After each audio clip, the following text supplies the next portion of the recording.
Yo, what's going on, y'all? It's your boy telling me. What up, YouTube? Listen, man, today's episode, we dive into some crazy gems. Shout out to my man, Conductor Williams from Kansas. Man, this episode is deep, you know what I'm saying? Get your notepad, get your pen, take some notes, man, because my man Conductor dropped a lot of gems this episode. So stay tuned, all right?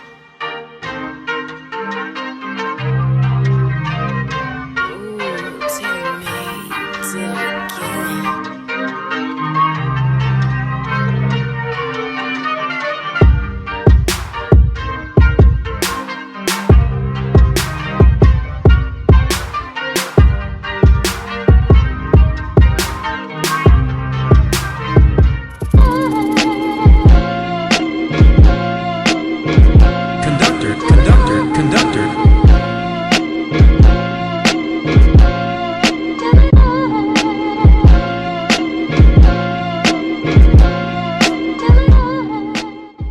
There he is. What up, man? What up, man? It's good to meet you, bro. Well, virtually. Yeah. That's all we got for right now, right? That's all you could do, man. That's all you could do. At least for a little bit. Exactly. Well, I want to start off first by saying, thank you for even taking the time to do this with me. You know what I mean? I started following your page literally 2 years ago, actually. I sent you a message. It was like October. I scrolled to try to look for it because I was like, I got to write this down because I knew I had you on my page for a while. I sent you a message October 8th of 2018. And that's actually when I first discovered you on Instagram. And I automatically became a fan of just your overall style of beats, your overall style of music. For an audience who aren't as familiar as who Conductor Williams is, I guess who's Conductor Williams? Man, it's a wild question. It's like the most simple question, but like a wild question. But more of a music lover than anything. I would say I'm a music lover more than a producer, more than a beat maker or instrumentalist. But man, just a passion for the music, a passion for any sound, any kind of sounds, man, whatever it's derived from, even if it's just the spoken voice, like I'm a fan of interesting sounds and interesting textures and things like that. I've always have been, just remembering back to being a kid and in kindergarten and stuff, and just taking a liking to like certain pings and dings and whistles and stuff. Like my ear always catches every little nuance. So I would say Conductor Williams is a fan of sound, man, and manipulation. In all of your videos, or if not all of them, most of them, you have a quote in there, and it's actually become one of my favorite quotes. And I just kind of want you to dive in and kind of discuss why you say this. But you often say, "Don't overthink it," and I feel like that's a very, very important piece when it comes to a lot of things throughout life, but especially when it comes to music. So I guess, can you kind of elaborate on that a little bit and just touch base on what you mean exactly by when you say don't overthink it? Yeah, there's two sides of it. And the first side of it is it's music. It's supposed to be fun. It's creating. It's supposed to be fun. And for me, it's a moment to relax. It's a moment to like escape. So there's some escapism there. But the main thing is study the craft enough, be involved in the craft enough to where at some point you don't think at all. It's like, that's why in my videos, it's like what I'm trying to do is create a juxtaposition, because I'm narrating the video and I'm completely overthinking and detailing everything that's happening inside of my head or where in my surroundings. Mm-hmm. But when you get to a certain level with basketball, even if it's with basketball, whatever your craft is, once you study that craft so much, there's a moment where you turn off and then all of your studying, all of your preparation, all of your skill, all of your timing kicks in, and then your brain's disconnected completely. And then that's when you can like channel things, you know? Mm-hmm. So that's where the don't overthink it narrative comes from. It's like, yo, I literally am studying the craft still, whether it's music theory or just like lineage with sonics or sample choices or just hip hop or whatever I'm into for that like bulk of time. I'm studying so deeply and so hard to where when it's time to use that, it just happens, you know? Yeah. So Yeah. that's where that don't overthink it thing happens from. And also, I'll never forget the first time I met Evidence, the rapper Evidence from Dialect Peoples. Yep. He was like, yo, man, you play me some joints. I'm like, all right, bet. So I'm playing joints. And he was telling me some of the records that he had heard. And he goes, a beat is really just a beat until the rapper like, or the artist raps or sings. And he kept saying that over and over, like a beat is just a beat. Like it's just this thing that provides for the artist or provides for the listener. Mm-hmm. But I don't know if it's just the way his voice kind of caught me that day, but it really made me think like, yo, it really is that, man. Like if it's a dope beat, it is. If it's not for that moment, you know, if it's not dope in that moment, it don't mean it's not dope. It just means that for that person or for that fan, it just didn't hit. Right. Make another one, you know what I mean? It's like those type of things. But when you said that day, it was pretty awesome to think like, yo, man, I'm kind of in the same world as some of my peers. Mm-hmm. Just like make the music, man. Like don't worry about if it's dope or if people like it. Like, yeah, it's just a beat. It's just an instrumental, you know? Right. Make the music for what you're in the mood for, what you want to hear.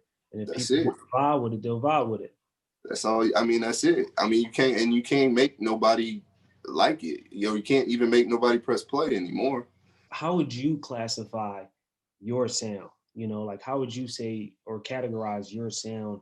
And second question with that is, what makes Conductor Williams sound so different in comparison to a lot of other producers that's out there?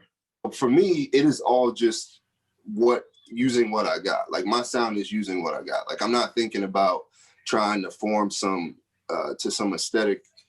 I'm just thinking about needing records or VHS or because whatever I'm sampling from, I'm just lifting, man. Like it said, there's no extra additional thought to what I'm doing. Like I'm just finding records that I've never heard before or that I've heard before and lifting off of them.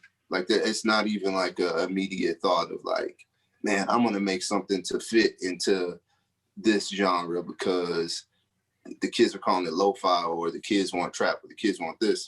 It's like, yo, I just make music how I enjoy, you know. I know you said in one of your earlier posts that Madlib is actually your favorite, but you find most of your inspiration from Dilla. I remember having an MPC 2000 and studying the music. And I said it in one of my last videos. I literally studied the music like you would study in a class. I would listen to Dilla records over and over. And instead of thinking about what gear he was using, I was correlating how I felt. I was analyzing why I liked Player so much. And I was trying to find the cut for where his sample started and where it ended. And he's a master, absolute master. We talk about Dilla, about his drums. A lot of people talk about his drums, but he was an absolute master at making you think it was a 8-bar sample or a 16-bar loop, but it wasn't. It was like these 2-bar, 3-bar loops sewn together so tight, so perfect to where you thought it was 16 bars that he found on the album and just looped it. Or niggas would be like, yo, how do you get the words out of it? You know, like that's just how cold he was at putting the pieces together. So I would journal about where I thought the sample break was in the song, what I would have done, what I would have thought was interesting, what I didn't like. And I just got notebooks full and full. Like I got a storage unit that's got it's a 5x5, and it's just filled up with these notebooks and records that I found that inspired me, you know. What's your favorite beat that you produce? My favorite beat that I produced, it's probably the Frank Murphy joint on the Westside Gunn record. It's probably that. Just because I was feeling like Conductor. I was kind of feeling like he didn't think that I could make a beat that wasn't a sample-based beat, because when I hit him up about being on the album, he was like, yeah, but it can't be no samples. And of course, I'm reading this in a text, but in my mind, I heard him say it like, nah, nigga, you ain't, nah, can't be no samples, so you ain't even gonna be on this shit.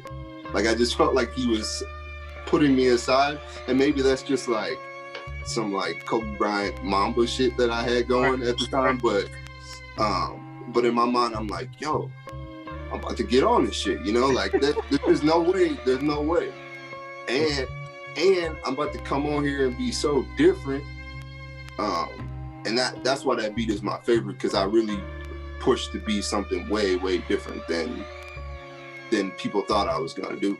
How did y'all even link up? Because I was going to get to that later, but since you mentioned it already, how did you even link up with Westside Gunn? And the second question is, for someone like up and coming and, you know, trying to get to these artists that, you know, they might seem like they got a lot of skills, they might sound good on the track.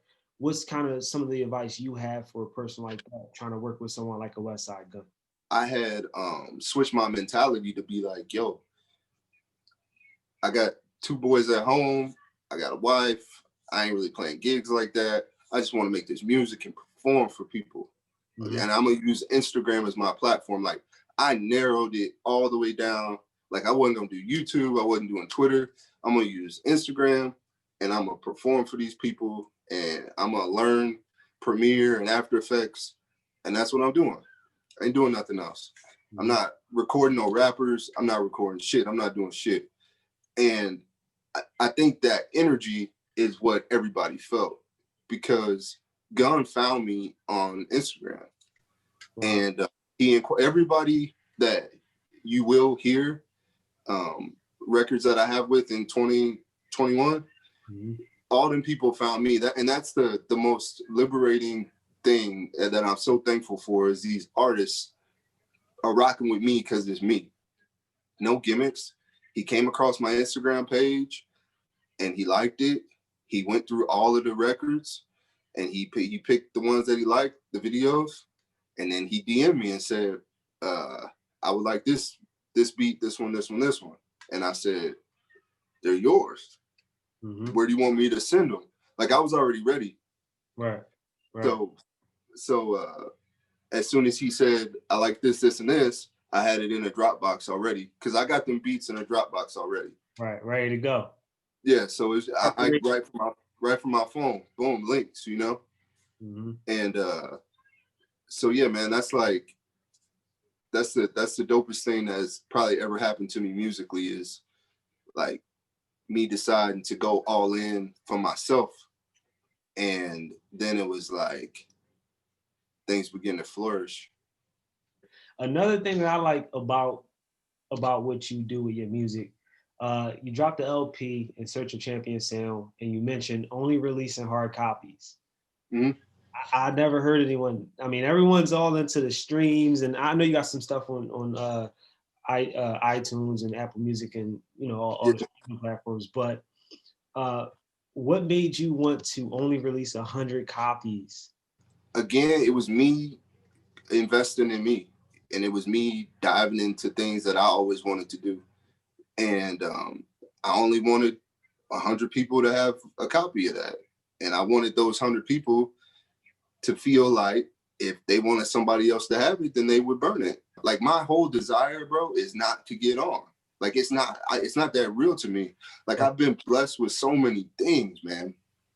I've been blessed with so many things I thought I would never have. Like, I thought, at one point in my life, I thought I would never have a wife that like truly loved me and wanted to bear kids. I never thought I would have that. I never thought that I would have a home. I never thought that I would have a nice vehicle and these things. Like, so all of that, like getting on and chasing the nigga to get on, like I've already got the goal, you know? Like my gold is I already got it. So you like I could sell 100 million copies and it's not gonna be better than playing Transformers with my 4-year-old. It just can't be. I work and I'm thankful for the blessings that I get working with these artists and everything, but man, it's a feeling that if you haven't had it, I pray that you do, man. And I don't know if it's just being a dad or what, but it is awesome, dude.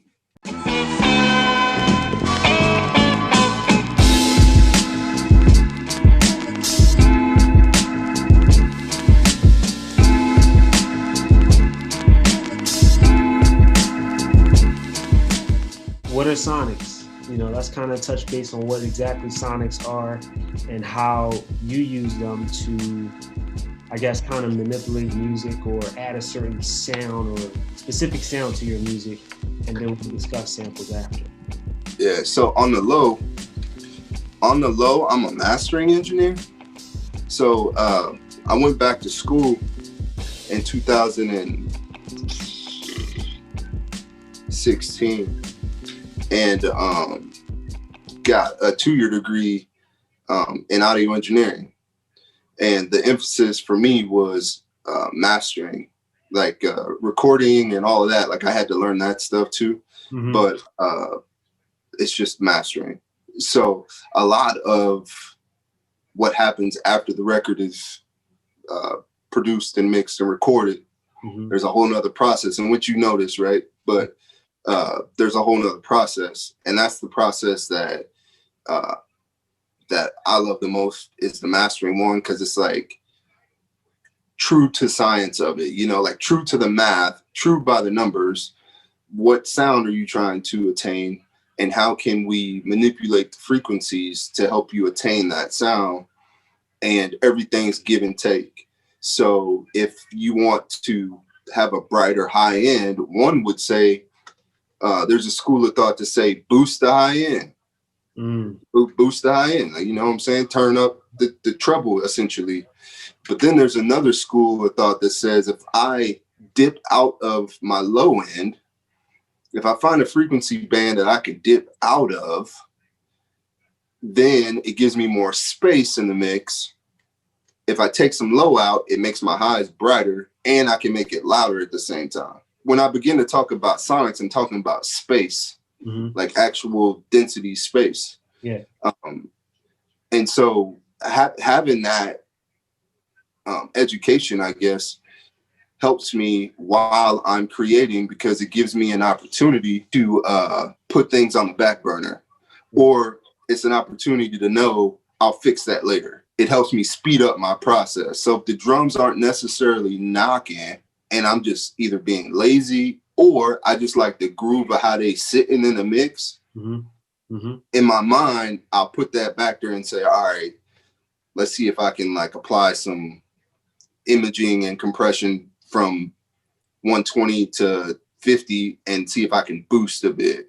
Yeah. Or let's see if I can just like make it super narrow so I can make it louder. Maybe they'll pump and pull like that. Yeah. So there's a lot of things that goes into me applying the world of mastering into making the instrumental. I'm not overthinking it. I'm just using the tools. And that's another interesting thing. And I've read stories about it, and I don't know if it was true or not. Frank from Frank and Dank, and I guess he was Dilla's one of his best friends or closest friends, and he'd always talk about how Dilla would manipulate the sample before he actually sampled. And then I started to apply it, whether it was true or not. Yeah. You know what I'm saying? If the sample, if I feel like I got an Isley Brothers record on or something, and I'm like, man, I want this to knock, I'll make it knock before I load it into the drum machine. So I'll just turn the bass up. You know what I'm saying? Sometimes you get more out of hearing an idea of what somebody said than actually watching them do it. Right. You know what I'm saying? Yeah. But when I heard Frank say that, I'm like, dang, maybe I should like boost my stuff before I put it in there. Yeah. Or try compressing before I even put it into the machine. So that's a big part of what I do now is like I'll manipulate it before I load it. And then after I load it, it's just drums and blah, blah, blah, and then it's done. Right. That's that 10 to 15 minute window you said you got. And one of your videos, you was like, listen, if I'm making a beat for 30 minutes, that's a problem. Hey, and you know what, man? I did that yesterday. I was so mad at myself. I don't know if I just like zoned out or what, but I loaded the sample up and the sample felt great. And I was looking for drums for like 20 minutes.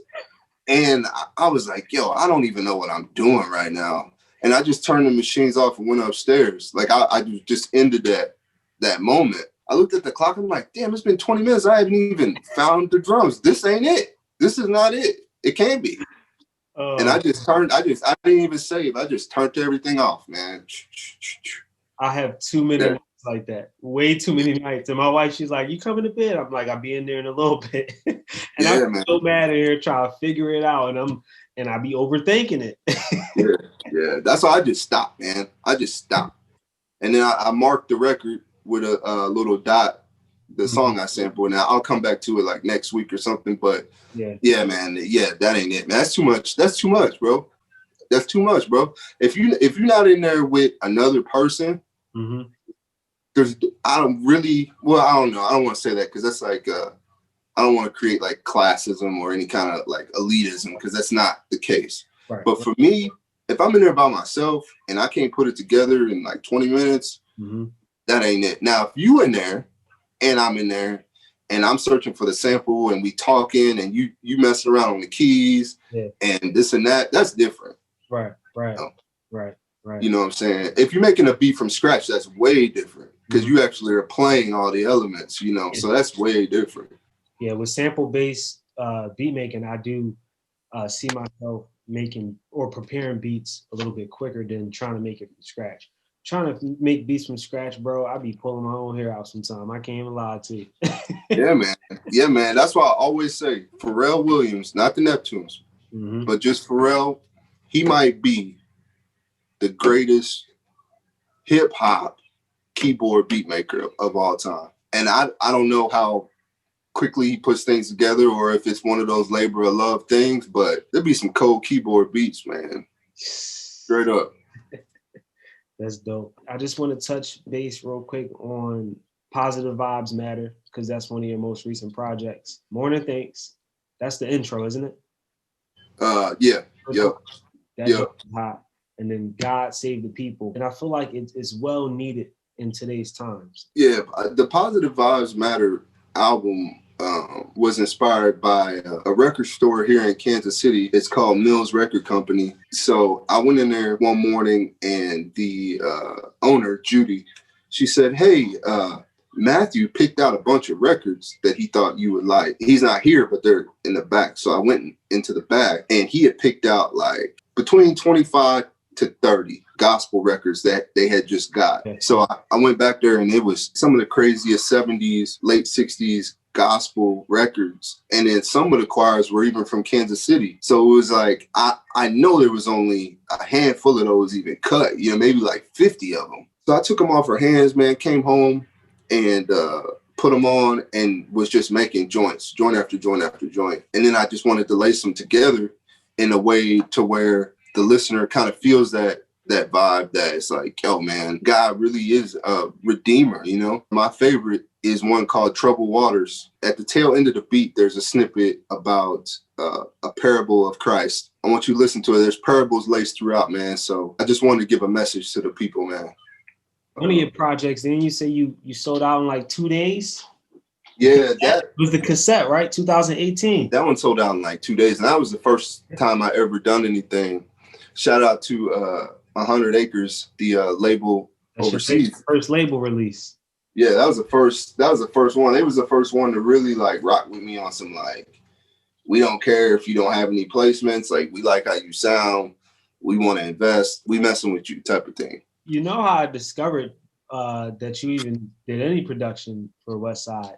I was in the car just listening to Westside Gunn on a random because I always got my playlist on shuffle.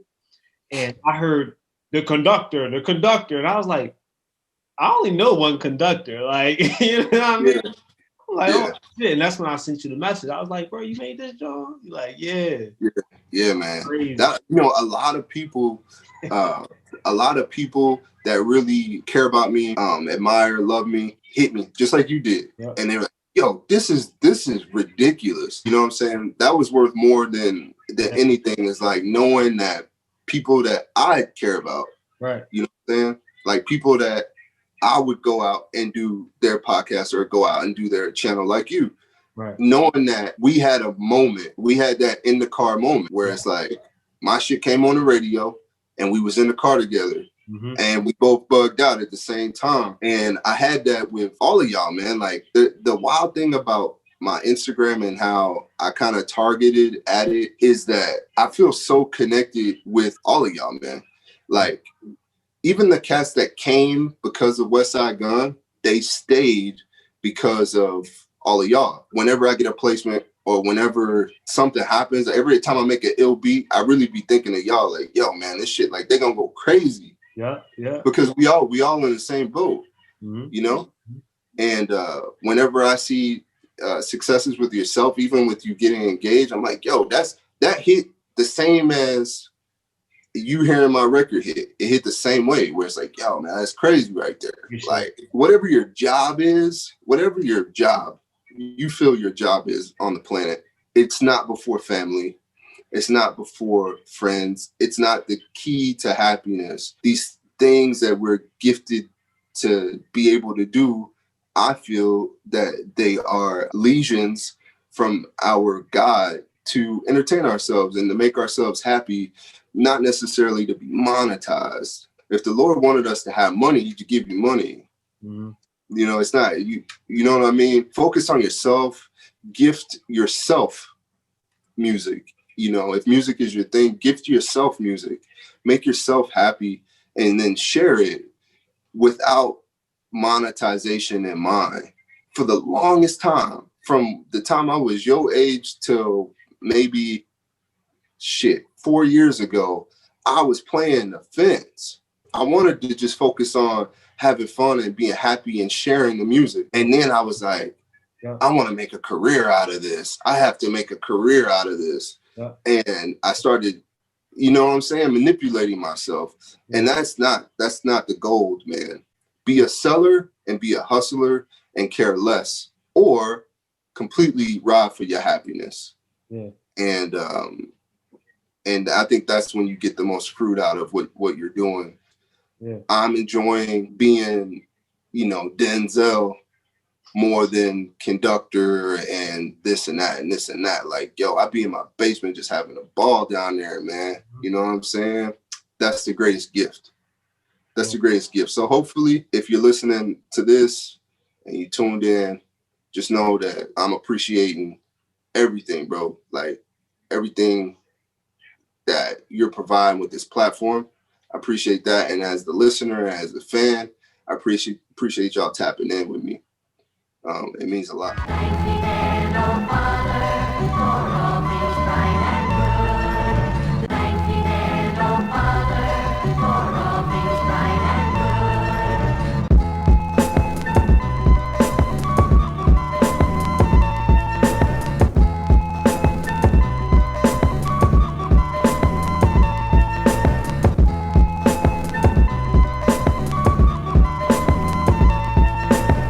They say your attitude determines your latitude. Well, I'm high as a muff, fly as a muff.